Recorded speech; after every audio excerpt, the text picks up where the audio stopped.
خالی نہیں ہے کہ جس دن ہمارے علماء کی اور بڑے بزرگوں کی صحابہ کرام رضی اللہ عنہ اجمعین نے اللہ کے راستے میں اپنے جانوں کو قربان نہ کیا ہو. اسلام کی تاریخ بھری پڑی ہے اور تب اسلام کو ترقی ملتی ہے جب اللہ کے راستے میں جان اور مال کی قربانی دی جاتی ہے. تب اسلام کو ترقی ملتی ہے اور اسلام پھیلتا چلا جاتا ہے. اسلام کا غلبہ ہوتا چلا جاتا ہے جب اسلام کے نام پر دین کے نام پر قربانی دی جاتی ہے. یہ مہینہ ذی الحجہ کا مہینہ چل رہا ہے. 18 ذی الحجہ کو حضرت عثمان غنی رضی اللہ عنہ کی مظلوم دردناک شہادت ہوئی. آپ حضرات کو معلوم ہونا چاہیے.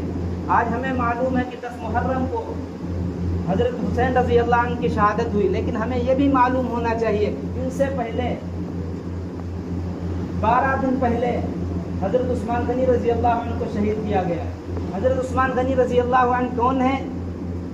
یہ اسلام کے تیسرے خلیفہ ہیں. اللہ کے نبی صلی اللہ علیہ وسلم کے بعد حضرت ابوبکر صدیق رضی اللہ عنہ کو خلیفہ بنایا گیا، پھر حضرت عمر رضی اللہ عنہ کو خلیفہ بنایا گیا، اس کے بعد حضرت عثمان غنی رضی اللہ عنہ کے خلیفہ ہوئے. یہ ان صحابہ میں ہیں جن کو اللہ کے نبی صلی اللہ علیہ وسلم نے کئی مرتبہ جنت کی بشارت دی.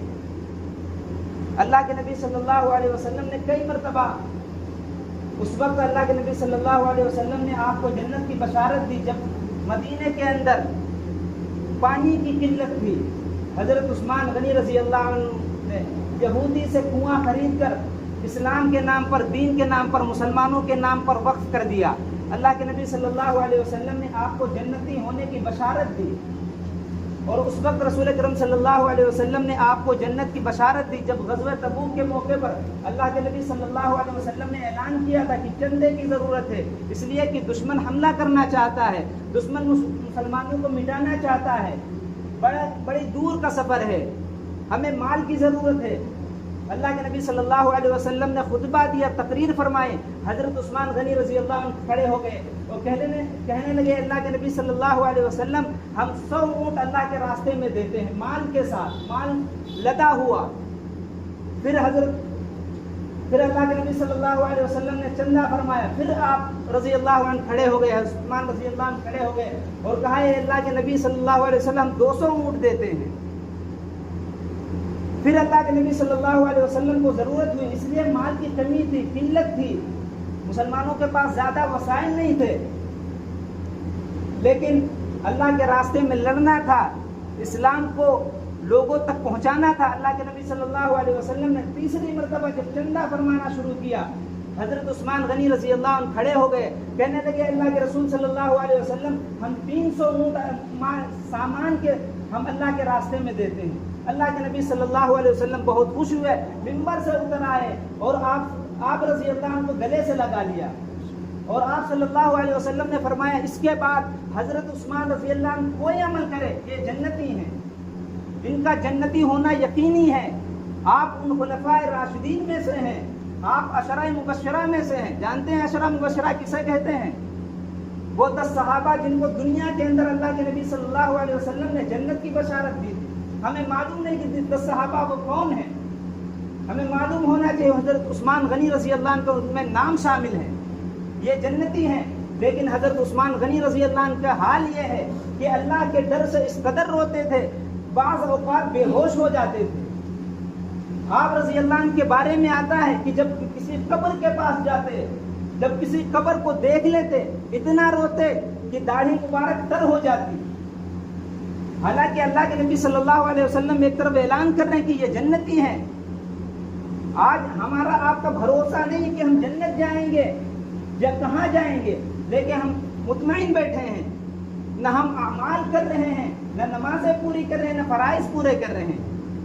حضرت عثمان غنی رضی اللہ عنہ بڑے صحابہ میں سے ہیں، آپ کو ذی النورین کہا جاتا ہے. اللہ کے نبی صلی اللہ علیہ وسلم کی 2 بیٹیاں آپ رضی اللہ عنہ کے نکاح میں آئی. سیدہ رقیہ رضی اللہ عنہ جب ان کا انتقال ہوا، اللہ کے نبی صلی اللہ علیہ وسلم نے حضرت ام کلثوم رضی اللہ عنہ کا نکاح ان سے کر دیا.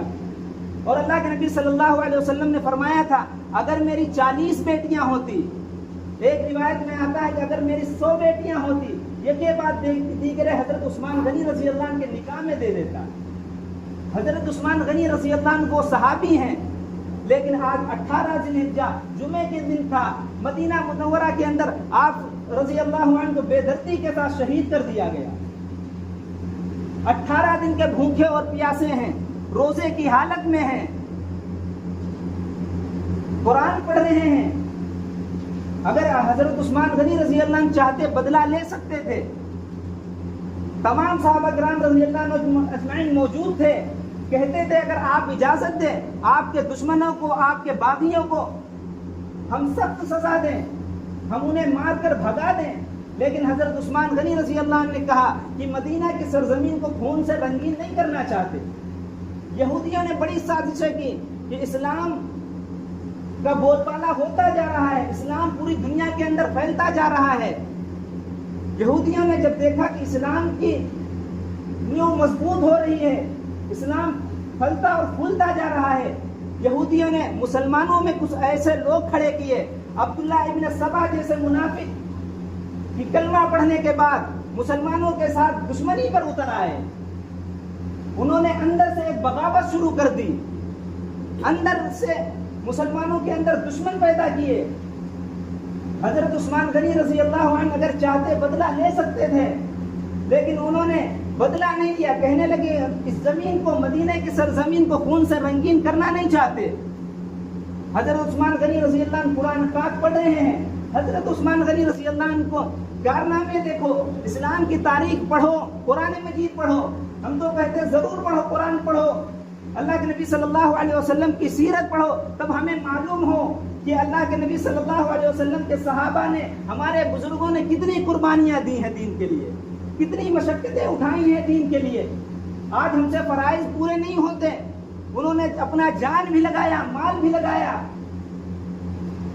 پورے دین پر قربانی دیتے چلے آئے، تب جا کے یہ دین آج ہم تک آیا ہے۔ یہ دین ہم تک ایسے نہیں پہنچا، بے شمار صحابہ کرام رضی اللہ عنہ اجمعین نے جانیں قربان کی ہیں، تب جا کے یہ دین ہم تک پہنچا ہے۔ لیکن آج ہم دین پر عمل کرنا نہیں چاہتے، آج ہم فرائض پورا کرنا نہیں چاہتے، آج ہم اللہ کے حکم پر کھڑے ہونا نہیں چاہتے۔ اللہ کی قسم اگر ہم اللہ کے حکم پر نہیں کھڑے ہوں گے، پوری دنیا نے ایک قسم کھا لی ہے کہ مسلمانوں کو رہنے کا حق دنیا کے اندر نہیں دیا جائے گا۔ کیا سمجھتے ہیں آپ؟ حالات ایسے نہیں ہیں۔ آئے دن آپ دیکھتے ہیں کہ روزانہ مسلمانوں کو مارا جاتا، شہید کیا جاتا ہے۔ ایسا کیوں ہو گیا؟ جب ہم نے مسجدوں کو ویران کر دیا، اللہ کے قرآن کو بند کر دیا، دین کے اوپر قربانی دینے کے بجائے ہم آرام ڈھونڈنے لگے، ہم اللہ کے نام پر کٹنے کے بجائے، ہم اللہ کے نام پر اپنے آپ کو قربان کرنے کے بجائے آرام ڈھونڈنے لگے، جب ہم اپنے دل کی ماننے لگے، جب ہمارا دل چاہتا ہم نماز پڑھتے ہیں، جب ہمارا دل چاہتا نہیں پڑھتے، جب ہمارا دل چاہتا اللہ کے حکم پورے کرتے ہیں، جب ہمارا دل نہیں چاہتا تو ہم پورے نہیں کرتے۔ یہ اسلام نہیں ہے، یہ دین نہیں ہے، یہ تو منمانی زندگی گزارتے ہیں۔ اللہ نے قرآن مجید کے اندر فرمایا تھا افتؤمنون ببعض الکتاب وتکفرون ببعض، ان میں کچھ ایسے لوگ ہیں جو کتاب کے بعض حصے کو مانتے ہیں، بعض کو نہیں مانتے۔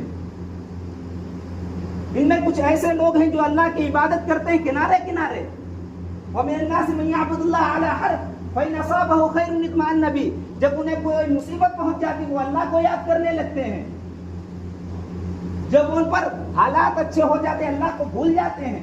یہ مسلمانوں کی صفات نہیں ہے، مسلمانوں کی صفات یہ حالات چاہے جیسے ہوں